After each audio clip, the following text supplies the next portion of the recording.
Hey, you, happy Sunday. Thanks so much for listening to this episode 89 of the Keto Diet Podcast. Today, we're chatting about when you start keto versus 2 years down the road and what to experience. Carnivore diet for women, is it possible? Let's chat more about carnivore because I'm just as confused as you are. How your personality dictates your ability to track macros, boosting your metabolic rate, and so much more. I love chatting about how keto is different for women because that's kind of my jam. And something that I have been really inspired by lately is chatting with other women whose husbands couldn't be more different from my one-on-one experience with my diet versus my husband Kevin's diet. So it's really fun to talk to other women who have partners that just have a very different eating style than what they are accustomed to. And they're both keto, but how they do keto is so different. I totally geek out on this, and I hope you do too, because that is what we are talking about today. And we are doing a brand new thing with the podcast. Well, we're doing a bunch of brand new things, but one of the really cool brand new things that I'm excited about is that we've started putting together these podcast extras plus transcript, which you can get for this specific episode over at healthfulpursuit.com/podcast/E89. It's going to include the transcript and links, and it's beautifully designed, and you can just keep it on your computer as a resource when you need it, and you can find things a lot easier from there, and I'm pretty stoked about it. Okay, we got two cool things that I need to tell you about. The first is that I'm going back on tour. Well, actually, technically, when this show launches, I will have already done 2 events for the book tour. It just started and there's still time to register. So if you want to hang out with me while I do a keto talk in your city, you can head on over to ketodietbook.com/tour. I'll be doing a talk, signing your book if you have one. If not, we can just hang out. We can take selfies or not. I can give you a hug or not. I love hugs. And then the second thing I want to tell you about is that because today's conversation is all about how women adapt to keto, what that experience is like, and how it's different from men, I thought it might be cool to offer you guys up a little freebie that I put together. It's a free thing. All you got to do is go on over to healthfulpursuit.com/free to get it.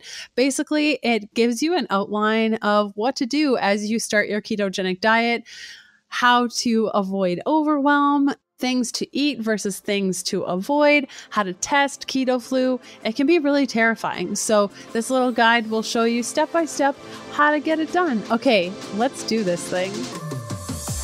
Welcome to the Keto Diet Podcast, the show all about keto for women, so you can burn fat, balance your hormones, heal your body, quickly adapt to a ketogenic diet, avoid common struggles, and get the results you crave.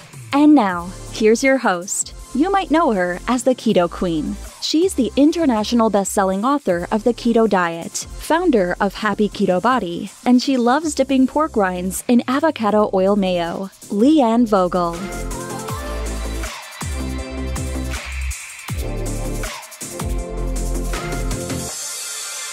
Mind-blowing time. So I never thought in a million years that I would be doing what I am about to tell you right now.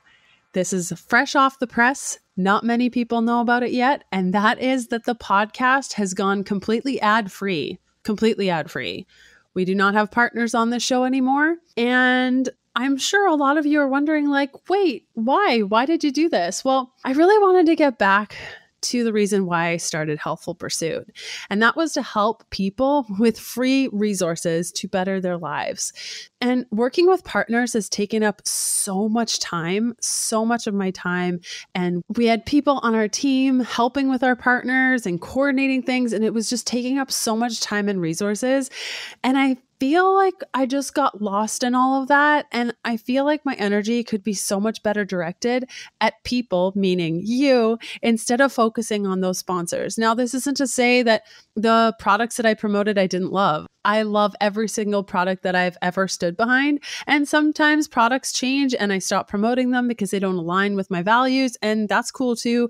I just felt like with this new vision that I'm having with Healthful Pursuit and where you've told me that you want me to take it, sponsors just didn't have a place in that new reality. So I don't 100% know what this looks like. The podcast is actually very, very, very expensive to manage. Right now, I'm sitting in a hotel room room for 3 days as I bust through a bunch of recordings. We have to make sure the internet's on point, that the recording software is on point, and I just broke my microphone. These things are crazy. So I don't totally know how this is going to work, but I think, and I chatted about this in Wednesday's episode because now we're doubling up on the podcast, is that sometimes it's okay to not know where things are going and to just trust that you know what you want to do. You're just not sure how it's all going to come together. So I'm really excited about this. I don't know if you hear this in my voice, but this is the first time I've been super excited over something in quite a long time. I hope you're really thrilled, both with the changes to the ads, there being no more sponsors. If you're really concerned because you loved the coupon codes, I still have all the coupon codes and offerings on my site. You can go to healthfulpursuit.com/favorites to check out all those coupon codes. And that resource won't be going away, but it's kind of like tucked off on the side. So if you want it, you can grab it, but there'll be no more sponsored content anywhere on the blog. I won't be blogging about it. I won't be doing videos about it. I won't be doing podcasts about it, and let's just see where this takes us. Okay, so today's guest is Maura Vega. She's a Miami native who has always had a love for fitness and nutrition. She was classically trained in various styles of dance and was competitive during her high school years. She now dedicates her time to her children, whom she unschools. Maura shares free workout videos, recipes, and nutrition information on her Instagram page, Fat Fueled Mom. Along with her husband and 2 sons, she runs a YouTube channel where she shares her parenting and education philosophy, her adventures with the family, and nutrition and fitness information. So today we're going to be chatting all about how keto is different for women. So if you're feeling completely lost with I have a partner or a man in my life that eats keto and I've just followed along his path and I'm not having success, you might want to check out my program, Fat Fueled. Okay, so let's get over to this interview. Hey, Maura, how's it going? I'm doing good, Leanne. How are you? I'm so good. Thanks so much for coming on the show today. Oh, thank you for having me. I'm so excited. I almost feel like I made it being on your podcast. Oh my gosh, not even a thing. That's too cool. Oh, thanks so much. I really like it too. Like, I really love doing this. This is my favorite thing. I can imagine. I've honestly told Danny that, I don't know, maybe in the future, I mean, we've got a lot of stuff going on, but it's totally something that I always have fun doing these interviews. And like, it's so something that I wouldn't mind in the future doing. Yeah. And you can sit in your pajamas or like, you can be anywhere and do it. It's so great. You can have a top bun and nobody cares because it's not video. I love it. It's great. So for listeners that may not be familiar with your work, why don't you start off by telling us a little bit about you and what you do? Okay. Well, I was born and raised in Miami, and my husband, many people know him. He was on your show. When was he on your show? Maybe like a month or so ago. I don't know. Sometime. We had a great time. It was great. Danny Vega, that's my husband. And we moved to Tampa in 2014 with our 2 boys. We unschool them. I'm lucky that I'm able to be home with them. So we're homeschooling, but not just homeschool. We unschool them. And I love it. It's awesome. The whole family is on this ketogenic journey, and it's been great. Wow. And what was that transition for you? Like, have you always raised your kids on keto, or what did that look like when you were like, okay, house is going keto? Okay. Well, it wasn't easy because, again, like we do unschool, and a big part of like our belief in the way that we raise them is just giving them total freedom. We don't risk life or limb or anything, but we really try to, everyone is autonomous here. Everyone is equal. And we really try to give them freedom over their body and their choices. So, but yeah, they were not always keto. My youngest, Desmond, when he was born, we were actually paleo at that time. And so he had a really good start in life because paleo is awesome for kids. It's a really great way to teach them to eat whole foods. And he was just a beast. But when Dean was born, we were kind of doing something else. And If It Fits Your Macros was kind of popular, and that's kind of what we were doing. And then we were really letting them be free, really, like just to see what would happen, and just model the behavior for them. So we were keto for about a year. And I mean, they would still, and it would pain me, of course, because I knew this information, but I wanted it to come from them. And I didn't want to like build any weird like relationships around food for them. And so it was really hard for us, but it got to the point where, Desmond has really, really bad environmental allergies. Dean has eczema, and he has like mood issues, which I totally understand.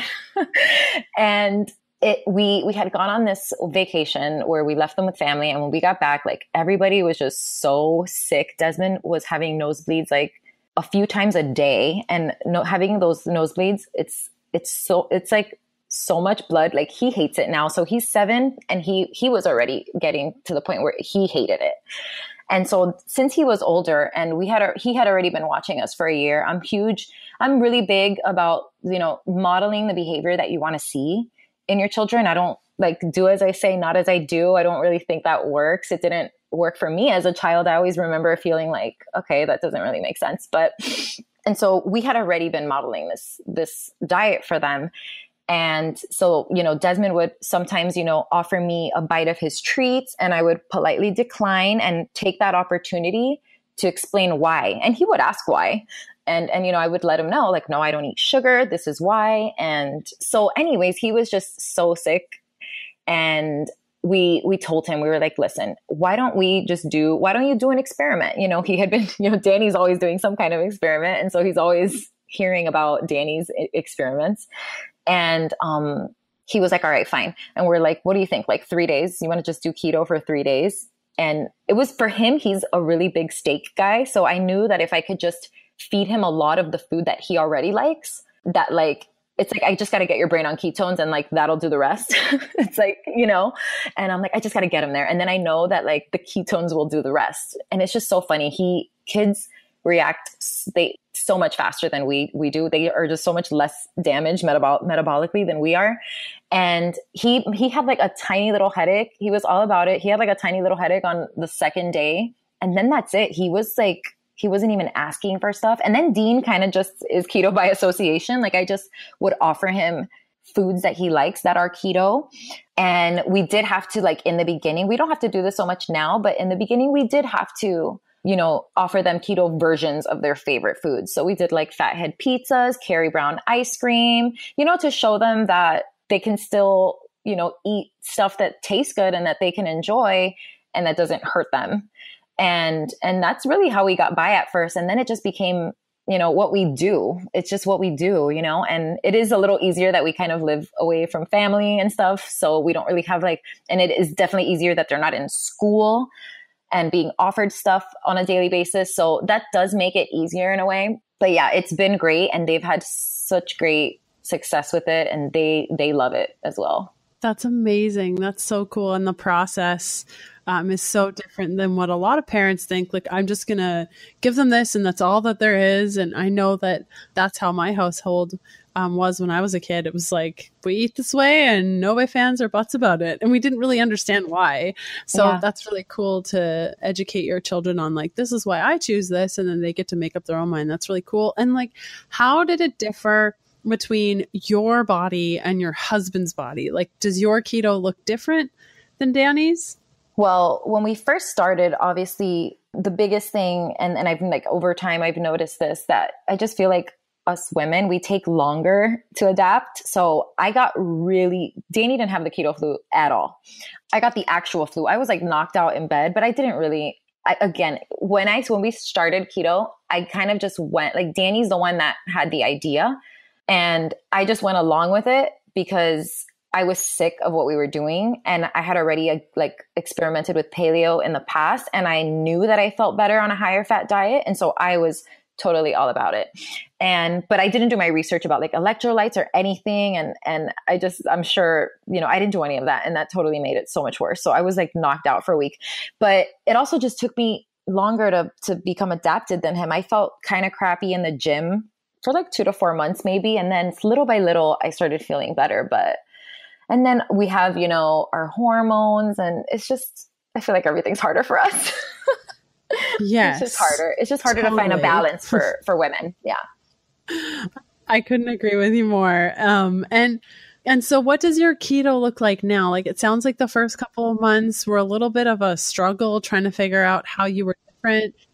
But do you feel pretty confident in how you're feeding yourself now and you've kind of gotten into the zone? Yeah. Do you mean like how's keto different from like when I started and now? Yeah, exactly. Okay. Well, we've been keto for, let's say, so it started when Dean his second birthday and he's going to turn 4. So yeah, we're like approaching 2 years now.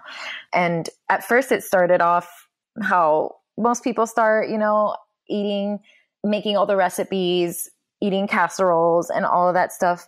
And just recently, within the last year, I've been, you know, experimenting a little bit more with carnivore after having some like GI issues that I was going through, even with keto. And so that's the way that I eat now is just super simple. I'm pretty much carnivorous most of the time.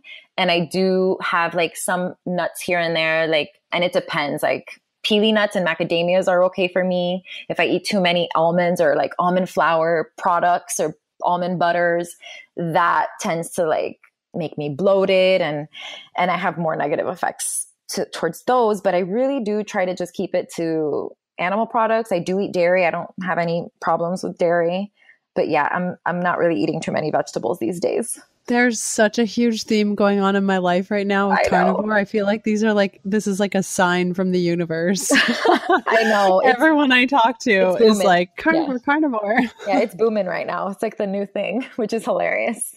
Oh, yeah. Okay, so I want to chat a little bit more about carnivore. I know we weren't even planning on that today, but I feel like this is an ongoing theme in the keto space right now. And I'd love to just pick your brain about how it came about and what your experience is about it as a woman. So carnivore, of course, at first to me, just like most people, the thought of like getting rid of vegetables was just not even an option for me. Like you know, we're told our entire lives that vegetables, that are the you know, the best thing that you can eat. You know, I mean, obviously you eat meat, but there's all, you know, you need all these things like from vegetables. You need fiber, you need all of this. How am I going to go to the bathroom? All of these things, you know, all these things that we grow up thinking. And for good reason, this is what we're told. And Danny had already been doing a little bit of research. He's always like just diving deeper into everything and listening to as many podcasts and lectures that he can. And he had already discovered Amber O'Hearn and Dr. Georgia Ede. And he had been telling me about it, but you know, just like anything, it's harder to, you know, we all don't mind. It's like the psychology of, and Dr. Georgia Ede talks about this, like the psychology of adding something to your diet. Like it's easy to add something, but it's not easy to take something away. Nobody wants to take something away. And so, and I truly, truly enjoy vegetables. Like I like vegetables. Danny and most men don't really care for them. And so it's a little easier of a sell to them, I've realized. But what was going on was I was doing my cut with Robert Sykes, Keto Savage, and I had started introducing, you know, I was getting low on calories. And so I was having these big salads for dinner, you know, for volume, because you just volume. And I was randomly throwing up in the middle of the night. Like it would wake me up in the middle of the night, like just this horrific bloating, like your stomach just feels like a rock. And almost like my body was totally rejecting something. Like that's how it felt. It felt like my body was just like, no, whatever's in there needs to come out. And I would throw up and then I would feel fine. I would be fine. And I would go to sleep. But it was starting to become a reoccurring theme. And it took me a while to notice that it was like after I had this big salad and it was like spinach and all this other stuff. And I've always kind of ate these things, you know, I've always had bloating and GI issues that are quote unquote hereditary. But I thought I needed fiber. I thought that was going to, you know, if anything, it was only going to help me with these issues. But we were about to leave on a trip to Puerto Rico and I had thrown up the night before and I was just so sick of it. It would wake me up in the middle of the night and I would feel so uncomfortable and like, it's not pleasant to throw up. And I was just like, this is so annoying already. I can't take this. I don't know what's going on. And I think it's the salad. Honestly, I'm like, I can't at this point, because I started to pay attention. And Danny's like, all right, you got to hear this. You got to hear this, Georgia Ede, I told you. And you know, like, you know how it is. Like, he's like, I told you. He's like, you got to hear this, Georgia Ede. And I'm like, all right, well, perfect. We're going on a vacation. We're going on we're going to take a flight. And so I downloaded it. I'm like, all right, I'm going to listen to it. I listened to a few Georgia Ede podcasts and some Amber O'Hearn podcasts. And it honestly just blew my mind. It blew my mind the way that she explained the science behind how vegetables or how plants defend themselves, how they work. And I was like, this makes perfect sense. This totally makes sense to me in my brain. Like this makes sense. What she's saying makes sense. And so I'm like, okay, whatever. While we're in Puerto Rico, I'm going to try it. I'm going to just see what happens. I'm going to only eat meat for these next three or 4 days. The first day I lost like 2 or 3 pounds and my bloating immediately went away. And I never threw up again after that. And I couldn't deny those immediate results. You know what I mean? And so I was just like, I can't believe this. This is ridiculous. And so not only did I lose a few pounds that week, which was awesome because I broke through a plateau where I was trying to cut body fat, but I felt so much better. I didn't have any bloating, anything. Like it was from going from like being so like in so much discomfort, so much bloating, so much GI distress, like just like acid reflux and the throwing up in the middle of the night to nothing. And so I was like, wow, this is staggering. And I wasn't having any issues going to the bathroom or anything because that was of course, my concern. That's what most people are concerned about when they're like, but what about fiber? And so, I mean, it was just working, but I didn't go full carnivore. I still tried to, but and little by little, as time progressed, you just start to notice, it started to become more obvious because I was so like, the only way I can explain it is like, I feel so clean inside. Like it's like this feeling where you almost become so in tune with your body that everything, you notice how every single thing affects you. Like, so that's what I've been telling people. I'm like, the best elimination diet, honestly, is to go on an all meat diet. Like if you really want to see what affects you, go on an all meat diet and then reintroduce things back in, and then you will see. Because as you're eating, I've eaten vegetables my whole life, and some days were better than others, and you like become accustomed to them. Your gut bacteria, you're going to have those bacteria there to help you. But yeah, and so over time, I just realized that every time I would eat, and it's certain things, I can get away with like, low sugar fruits like avocados, zucchini, cucumbers, pickles. I love. I still eat that stuff. But like if it's like broccoli or like salads, anything like that, immediately I'm bloated and I gain weight. It's like the craziest thing. Like you would never think that you would gain weight eating vegetables, and I gain weight. And it's so obvious these days because I don't eat it that much anymore. So when I do quote unquote cheat with a salad, because I do enjoy it, I have these effects, and so it gets to the point that it's like, yeah, I do enjoy those foods, but I don't enjoy how I feel when I eat it. And so it's just been a crazy ride at this point. Like sometimes I'm just like, I can't even. And honestly, I've never been a huge meat eater as like in like eating steak. I'm more of like a fish, and like I like chicken. I mean, I like a steak, but I'm not like Danny. Like Danny can eat steak. And here's one way where we're totally different. Like Danny can eat a steak for breakfast, lunch, and dinner every single day and be the happiest person on earth. I get like so tired of the chewing or something. I don't know. I think it's the chewing, honestly, like the chewing. After a while, I'm like, I can't chew any more steak. So I have to have more variety than he does. Like I have to do like burgers, ground beef. I do a lot of eggs, but yeah, that's kind of how it all came to be. And then since then, I just keep doing, I keep learning about it and seeing other people's results. And I'm just like, wow, this is incredible. And this can really help people, especially people that are having GI trouble. It's crazy. Wow. Okay. I have one more kind of question. Do you think it's a long-term thing? I know I get the first keto question I get from people that don't understand keto. They're like, but can it be practiced long-term? It's not very sustainable. And now I'm that person being like, can you actually practice this long-term? Is it sustainable? Like, what do you think? Well, I mean, we have some examples now that it is sustainable. So I kind of look to people who have been doing it and I just see how I feel. And I just don't see how this could end badly. Like it's just, we know what's in meat. We know the science at this point. Like we know all the micronutrients that are in meats that we eat. Plants can't really offer us anything that meat doesn't have. And, we have people like Amber O'Hearn's been doing this for, I don't know, like 9 years. The Andersons have been doing it for like, I don't know, 19 to 20 years. And I mean, if anything, this is, I call this the fountain of youth, honestly. Like this keto really, really helped me. But this has helped me more. It has. It really has. Wow. Yeah.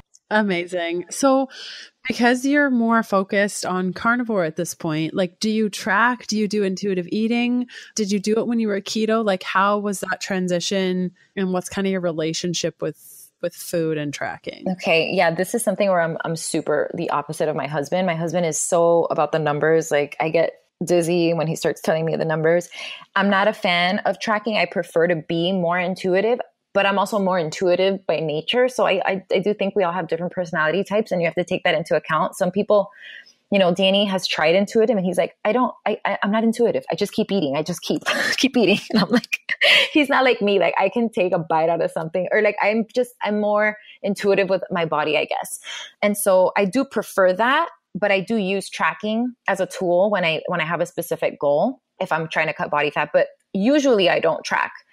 I've been tracking lately just because I'm trying to just keep track of my protein. I'm trying to eat a little bit more protein these days. And I tend to undereat. And so that's why I track sometimes, is because just from undereating my entire life, I'm used to it. And like, it's hard. Like, you have to force yourself to eat.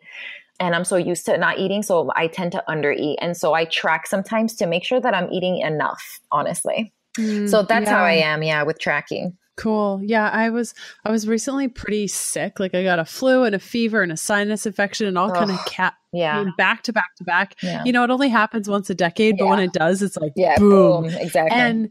And it took me, like, even now, it's been almost 4.5 weeks since the worst part of it. And I keep having to tell myself, Leanne, eat, because when you're sick, you're not eating. And then you get in the pattern of not eating.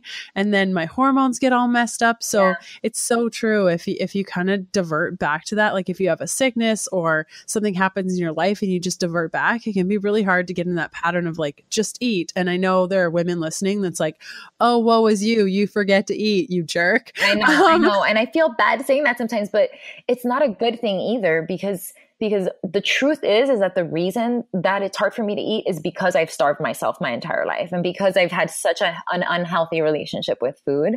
And because I've done that, my resting metabolic rate is very low. I've been working rigorously to try to improve that. And it's like a double-edged sword. Like it's nice because I don't have to, and still it comes everything. It's all perspective, because I on the regular, I usually tend to undereat, but man, if I want to binge, like I will. and it's like, and it's a problem, and so that's the pattern, with like the not eating and then binging. And so it's like, you have to be super mindful. And I have to make myself eat. I do. Okay. You said two things that I want to kind of delve into. The first is you've been working really hard at boosting your metabolic rate. Can we just chat about that in general, of like, what have you been doing? Kind of, how did you know that I know that there are women that just heard that and it's like, what do you mean? Tell me more about this. Right. So that's a great question. When you've starved yourself for so long, your body will lower its metabolic rate, out of survival. So, and you can increase that slowly. And what I've been doing, so after I finished my last cut with Keto Savage, which was honestly at this point, it's almost been a year. It was like around KetoCon last year, but KetoCon was later in the year. It was in September. And so, I was pretty low on calories, around 1,200. And then at that point, I just wanted to put on muscle. I realized, okay, I had been working out in the gym. I wanted to cut down to kind of see where I was muscle wise. And I thought I had more muscle than I did. And so it kind of like lit a fire under my butt. And I'm like, okay, no, that's it. I was like, for the first time ever in my entire life, did I ever feel comfortable? And I hate to call it bulking, because I try to still stay relatively lean, but like to actively try to put on muscle and to eat and not be scared to eat. And to do it the right way, not just go from like 1,200 calories and just boom. So we reversed out of that, slowly increasing calories slowly, week by week, until I was, eating a good amount of food. And I had to force myself to eat a post-workout meal, because I was for a while doing the 24-hour fast. Again, not even intentional, just because I'm so busy. Like I go to the gym, I take my kids, we go out, and I'm kind of lazy, so I don't like prepping, and I'm cheap, so I don't want to buy myself food. So there's so many things that go into this. So I had to like start prepping my food and taking something to eat, or making sure that I got myself something, and not even something big, but like making sure that I got like, you know, I don't know, a few eggs after the gym, just something, because I wouldn't eat. And then I was noticing that just eating all my calories in one meal, it wasn't helping me with the results that I wanted, which was putting on muscle, because I'm working out so intensely in the gym. And so the 24-hour fasts weren't working for me. They're good for certain people, but it wasn't working for me.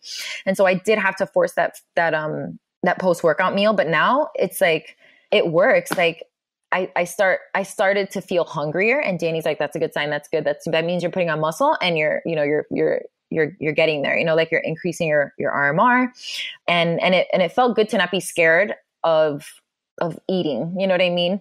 And again, it was easier with carnivore, because you don't really, I don't know, I just feel like it's like so hard to be overweight. Like I've never been able to maintain my weight so easily than I have this way with carnivore. So it's been easy to like just eat until satiety, like just eat protein until satiety. And yeah, feels great.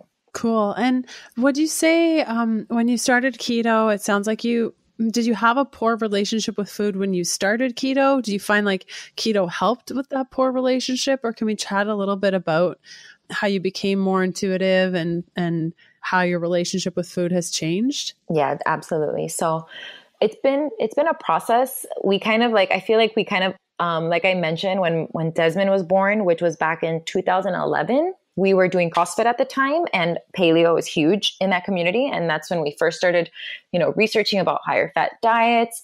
And I would follow like Weston A. Price. I was drinking a lot of raw milk and, you know, doing the paleo thing. And I loved paleo, but even within paleo, there was cravings, and I would always have to hold back. Like if I was gaining too much weight, it was always like the sweet potatoes, the paleo treats, the honey, all that stuff. So even within paleo, I'm sure there was moments where I was in ketosis just because I had to restrict carbs either way. I always had to. And that's when I first kind of started experimenting with intermittent fasting. And so it's like, I feel like I knew back then, like I was going in the right direction. And then when Danny started powerlifting, it's all his fault, by the way. But no, it's so when he started powerlifting and he stopped doing CrossFit, the culture changed, you know, because powerlifting culture, it's all about the carbs, it's all about the gains. People aren't really concerned about being overweight because that makes you strong. So it's all about being strong and performing. It has nothing to do really, you know, with health. So that's kind of the direction that he started going in. And I had just had Dean. I remained paleo throughout my pregnancy with Dean, and I was doing CrossFit.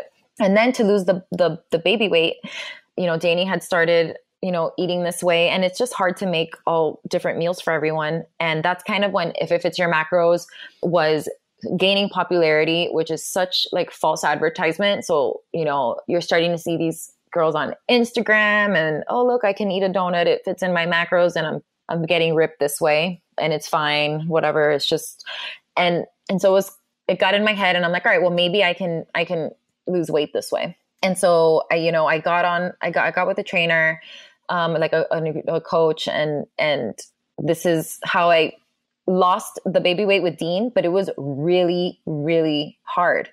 And the reason it's hard is because, you know, it's almost like, first of all, my carbs were never that high where I could eat donuts like this. Like that was never in my macros. My fat was so low. I think like 30 at one point. And then it's also low carb. So it's just like miserable. You're starving all the time. You're never satiated. You're eating all these little meals all day. And I was miserable. And I also had, by the way, postpartum depression, and I was on Zoloft. So that was where we were at. And it took me a while, like, to even realize that I had postpartum depression, because we had moved. And so like, and then of course, this is how it always goes. You go, they're like, oh yeah, it's fine. This happens to everybody. Here's some Zoloft, works for a few weeks. Oh, you just need to increase your dose. Oh, okay. Works for a few weeks. Oh, you need to increase your dose again. And then I kind of just quit at that third time that they increased my dose because the side effects were so horrible that I'm like, whatever, this is going to have to do. And the thing with antidepressants, they don't really make you happy. They just make you not care, which is kind of scary, but it kind of is just like, I don't know. When I look back on that time in my life, honestly, it feels like almost like a dream, because it really does. It makes you just like, what's the word? Like indifferent. So it's like easier because you're not really stressed out, but you're not really anything, you know, it doesn't really make you happy. So, but I knew. And so Danny and I had been like, this was towards the end of it, like right before we went keto, and Danny had already been talking about this. A friend of his in the gym was like, hey, you got to check this keto stuff out. Look at these keto pancakes, blah, blah, blah. And we had already had like a few weekends, and this would always happen. And this is what always happens with those kinds of diets. We would deprive ourselves all week, low carb, low fat. And then on the weekend, it's like cheat weekend, and you know, it's anything goes. And you're just binging. And I would be like on Sunday night, just the fact that I knew that it was over, like stuffing my face until the minute I went to sleep, even though I wasn't even hungry anymore, just because I knew that it was over. And just this horrible cycle. And then it would take us until like Wednesday to even feel good, you know? And so this cycle happened for a few weeks, and we were tired of it. And so honestly, when Danny mentioned it, I was in, because I knew already from my paleo days that I felt better with my fat being higher, because I felt better with paleo because I was eating higher fat. It was easier to fast. It was easier to not overeat. And so I was like, well, if that's good, this is going to be even better. And then also at that same time, I was really wanting to try to get off of Zoloft. And I knew that this was going to be the only way. This was going to be my only hope for doing that. So that's really how we came to keto. And yeah, so my relationship with food at that point, to answer your question, was a binge, you know, kind of a deprive yourself and binge cycle. And it was almost like I said, we took a step back, because I feel like I had kind of like helped myself previously with paleo. And then like I was back here in this cycle. And so it felt uncomfortable. And then keto, you know, the minute I started, I was like already, like, I was like, it's immediate. Like the mental clarity was back. I was like, oh, this is so much better. I'm so much more satiated. I'm not like thinking about food all day. And yeah, but you know, it's like sometimes the behaviors are still there, and you're still, even within keto. And that's what I try to tell people. I'm like, it's the behavior that has to change, you know, like, yes, you still have to live life. And, you know, when it's it's going to be Dean's birthday on Saturday, we're going to eat keto cake and all this stuff. But like, you can't be having these things every day or binging on these things, because it's still the same behavior. And so that took a while. Like the cravings, keto made my cravings better, but I did notice, like, you know, I had to cut back on the sweeteners and stuff like that. Like there's, you know, it can't be like everything goes all the time. Yeah, I'm so happy you mentioned all that, because was it like the 4-hour body for a while? That's the one. Oh my gosh. I mean, I've been on so many diets. I know, me too. I've so many. And it's like you eat all these lentils and like everything during the week, and then you have like this all out binge day. And it was like, yeah, we like planned it, and I would order like gluten-free, dairy-free donuts down the block, and you couldn't just get one donut. No. So then I'd get 12 donuts, and I try to eat all of the donuts. And then you're right, you wouldn't feel good until like Wednesday, Thursday, and then it would repeat. Mm-hmm. And that's how I came to keto, and I was like a hot mess. Yeah. Do you feel like it's hard to explain to people that have never done keto, like just the clarity that happens in your brain, and all of a sudden it's like everything makes sense, and you're like so much more in tune with your body, and it just happens so naturally without even really doing anything? Did you find that was your experience too? Absolutely. It just felt natural. It felt like freeing, because you don't have to think about it anymore. And when I first started keto, I didn't track. Well, I did track a little bit just to make sure my ratios were right, but I wasn't counting calories. It was just like, let me enter what I've eaten today to see where I'm at, to make sure I got enough fat. And it was amazing. Like I didn't even lose that much weight at first. Like I lost the initial, and like I still had maybe of the baby weight, because I was still nursing too. And I always tend to hold on to some weight when I'm nursing, maybe like 10-ish pounds to pre-baby weight. And I only lost like 2 or 3 initially. And then I kind of stalled, but honestly, I didn't really care. I didn't even care, because even though I wasn't as light as I was, like I was already seeing so many other changes. Like my skin was better. I was considering getting Botox. Like I was already talking about this, like when we were when we had moved here. And this was when I was on the low fat diet. And and I'm sure, you've seen a difference in your skin too. Everyone sees it. It's just like, I went from like, wow, I need Botox to, oh, I don't need it anymore. Like this fixed whatever skin issue I was having. My cellulite was better. I was like, well, I'm losing weight. Why do I had so much cellulite? Like you just don't feel, I didn't feel like tight, like your skin.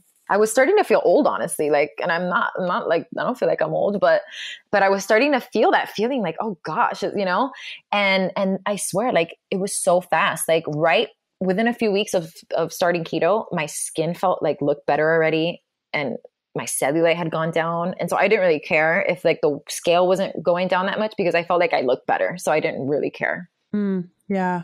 And so you mentioned something a little while ago about fasting and that you stopped fasting when you were working out. Do you fast now or do you tend not to? And what was that like? Yeah, I still do intermittent fasting daily. I have my bulletproof coffee in the morning, but I won't eat. I don't wake up that hungry.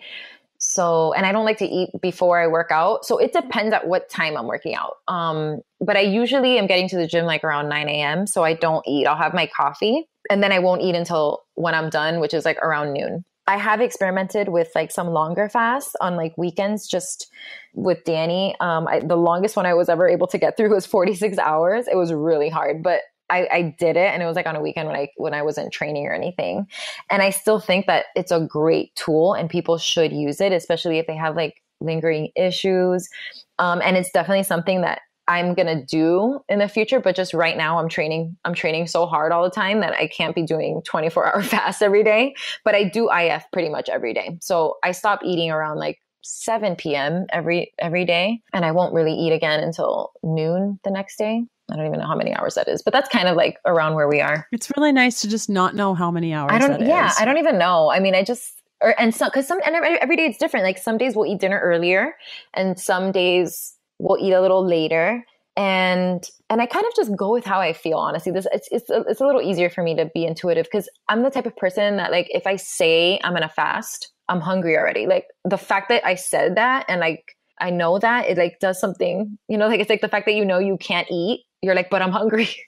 So I feel like if I just like live my life and listen to my body and not really make so many rules for myself, that it's actually easier for me to stay on track. When I start making so many rules, it makes me feel confined or something, which is funny because Danny's the total opposite. Like he needs those rules to follow the plan. Like I'm like, no, the rules make me go off plan. Like even with paleo, like every time I tried to do a Whole30, I failed miserably because I probably ate better before I tried the Whole30 because I'm just like, I'm doing a Whole30. I can't have all these things.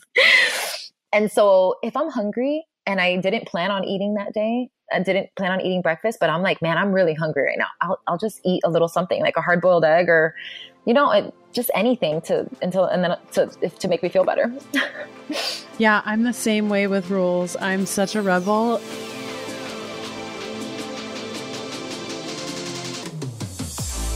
Thanks for listening to the Keto Diet Podcast. Join us again next Sunday to discover more keto for women secrets for your fat-fueled life. The Keto Diet Podcast, including show notes and links, provides information in respect to healthy living, recipes, nutrition, and diet, and is intended for informational purposes only. The information provided is not a substitute for medical advice, diagnosis, or treatment, nor is it to be confused as such. We cannot guarantee that the information provided on the Keto Diet podcasts reflects the most up-to-date medical research. Information is provided without any representations or warranties of any kind. Please consult a qualified physician for medical advice, and always seek the advice of a qualified healthcare provider with any questions you may have regarding your health and nutrition program.